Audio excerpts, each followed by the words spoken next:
following movie is objectively bad and anything else is an opinion. Welcome to the Welch Review. So, Sam, starting with that, why don't you tell them what we're going to be talking about? What even is it called? Blood Moon? Oh, that'd be a better title. What's it called? It's called Bad Moon. Oh, Bad Moon. Another Moon. B word. Alright. Without guessing, what kind of movie do you... What do you think the movie's about just by the title, Bad Moon?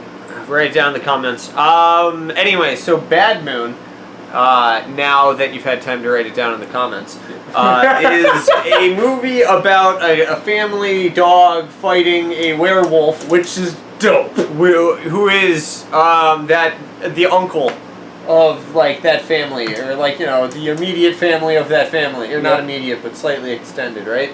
So basically the movie opens with this dude's wife getting mauled to death by her girlfriend. I don't know what she is, honestly, they don't touch on it, but she gets mauled to death by a werewolf in the jungle in South America. Yep. So she gets mauled to death. He gets mauled a little bit, but blows its head off with a shotgun, which was objectively a cool scene. I appreciated that. That's cool. Everything after that is bad.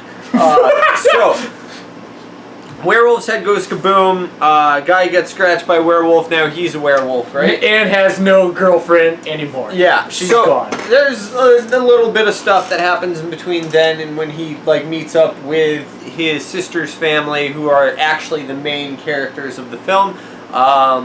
But like when they do wind up meeting up, they're only chill for like the first 5 minutes. So like they go out to see him, and they're cool then. But then eventually he winds up staying with them at their house. At their property. Right. He has like an Airstream mobile home that he stays in. Those are super cool. Those are super cool. But like the family acts like immediately as soon as they go to the house, everybody in the family besides the sister, so really just the son, is like kind of not feeling this guy, right? None of them know that he's a werewolf besides the dog, because dogs know these things.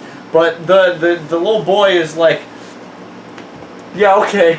You know, like he goes from like being excited to see his uncle to being like, no, I don't want to talk to you, very quickly. And those are like some of my gripes with this, but we're gonna kind of double back now. Steph, who's in this film? So in this movie you have Mariel Hemingway, who is the great-granddaughter of famous writer Ernest Hemingway.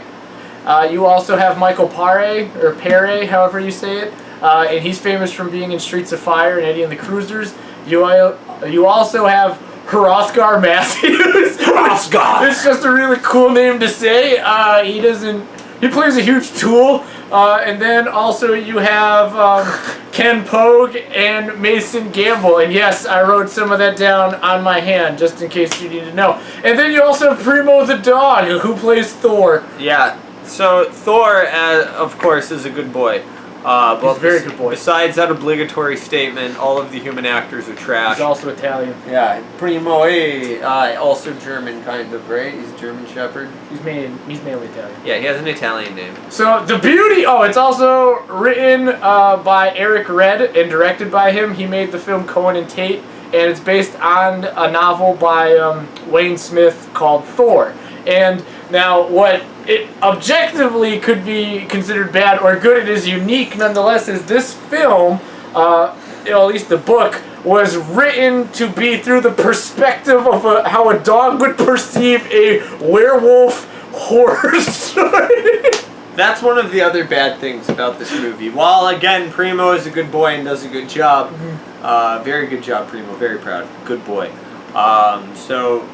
aside from that, they, on multiple occasions, go into dog vision, where they show you the dog's perspective of what's going on, and it's like, this has no need to exist. Like, don't do this. It's a bad decision, but they do it anyways multiple times. Aside from that, the Perry guy from Streets of Rage. Michael Perry? Streets of Fire? Streets of Rage would be a dope title. That's a fighting game. Probably. Yeah. Anyway, so from Streets of Fire, he kind of just feels like I don't know, kind of angsty the entire film. He's like, oh, I've seen a werewolf. You can blow its head off with a shotgun. Like, you know, he just feels kind of grimy in a way that he doesn't need to. The mom's like over the top protective and like feeling herself as like a BA like warrior, which don't get me wrong, she totally could be, but it's very like overstated, and she isn't the hero of the story, the dog is. Yeah, so our camera died. Picking up on what Sam was doing, you know how Marielle Hemingway, her character Janet, right? You said like she felt like the you know, the badass, the hero, and not necessarily, you know, her goal. But perhaps that's all she really was equipped to do, because in moments of like where she's supposed to convey like terror or horror or surprise that like, you know, her brother is a werewolf or has been, you know, it has been killing people and has had this disease, she doesn't really do a good job of being like surprised. No. Which I think also connects to a bigger problem where there are plot points that are just not further examined. Because she goes into the trailer and finds like his journal talking about it, yeah. and then like never is like, oh. Yeah, she doesn't confront him. Like there's no confrontation. There's a part where she like questions him on something that she had found out from inside of the thing, right? She finds out that the girlfriend had been murdered.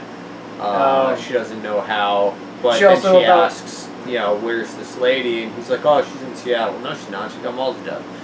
Or when she's like, why didn't you tell me about the murders that were up in the area you were in? Yeah. You know, like they show all the cops like taping off the area and just him with on the his phone. Airstream. Yeah, he's just in the background. He also says sis a lot, and that's not like the actor's fault. That's the script. Yeah. So getting back to like the sister before we move on, the mom, Janet, she getting back to the actor. Wow, I'm bad at English. Marielle Hemingway. Yeah. So Marielle Hemingway, she isn't the hero of the story, and she actively on multiple occasions kind of enables, you know, like bad things to happen. Like she's the one who invites him to come and stay on her land. He's the bad guy. Obviously, she doesn't know it, right. But so he comes in, he stays. She gets the dog detained for a short period of time. She enables. She's like a plot device that enables all of the bad things that happen to her family to happen. Yeah. And meanwhile, she acts as if she's like, you know, a protective entity, when realistically, like, you know, it's the dog that's the hero, and she is accidentally curtailing like his capabilities to protect the family, which is kind of a very aggravating thing to watch for an hour and a half.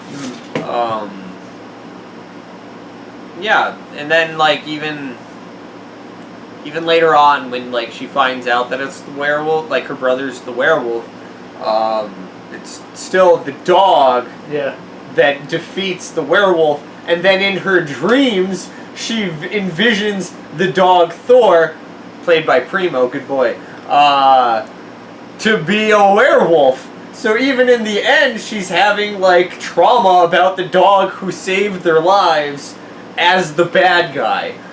So I don't know, her character, at least to me, is very aggravating throughout the entire film, because she's never right about a single thing except in the very beginning of the film, where there's a Flopsy who comes by. Hrothgar. Yeah, he plays Flopsy.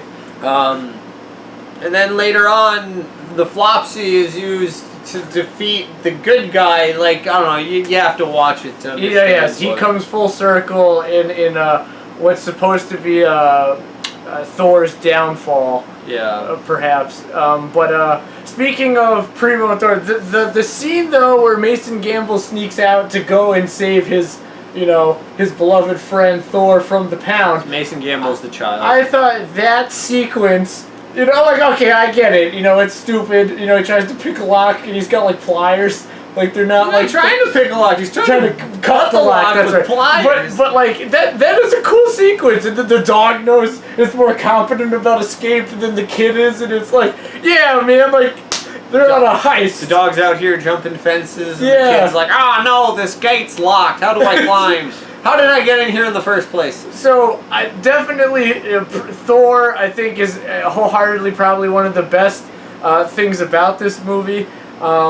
Michael Paré, as Sam mentioned, he's just kind of sleazy. I feel like he's trying to be like, you know, a slimmer, like, you know, more maybe less machismo or mysterious Sylvester Stallone, because he also like, can't talk that like great. Discount Stallone. Yeah, in the very, movie. very discount Stallone. Maybe even like discount like Baldwin brother. You know, like the other ones who aren't as good as like Alec Baldwin. Yeah. But like as far as his filmography goes, definitely this movie and Streets of Fire and Eddie and the Cruisers, and that really sums him up pretty good.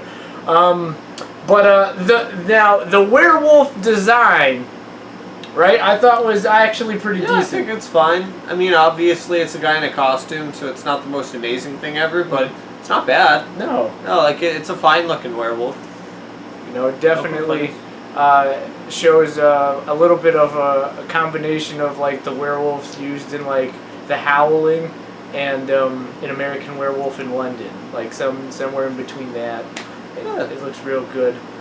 There's another cool sequence in the beginning when there's some guy who's counting trees in the woods, river at night, and then he gets mauled to death. Yeah, but like they don't like they give you the werewolf in the beginning in South America, but when they show him come like stateside, right, and they're trying to keep their best they can shrouded in shadow and mystery who it is, that's pretty good. Like Eric Red does it like it's a contained horror story. You know, like for the various things that don't go well, they do a good job, like, containing it. It's not over the top. Right. But it's bad. So, like, it's a good thing when you have a contained story if all of your actors are good and they make the story come to life.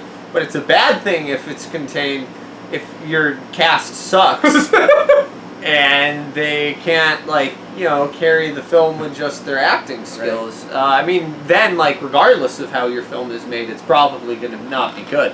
But, like, you know, then there's, like, no spectacle at all besides the werewolf and dog vision, objectively. And Primo the dog can only do so much. Yeah, Primo can only carry this film so much. He only weighs 100 pounds, I think that's what they said in the film. Something like that. Yeah, so, you know, can't put all the people on his back. So anyways, if you're out looking for a good Italian dog to watch for an hour and a half, this movie might be up your alley. Otherwise, find something else, because this one's bad. However, I will say it's better than Old Yeller, because Old Yeller gets shot. Yeah, yeah, Primo lives.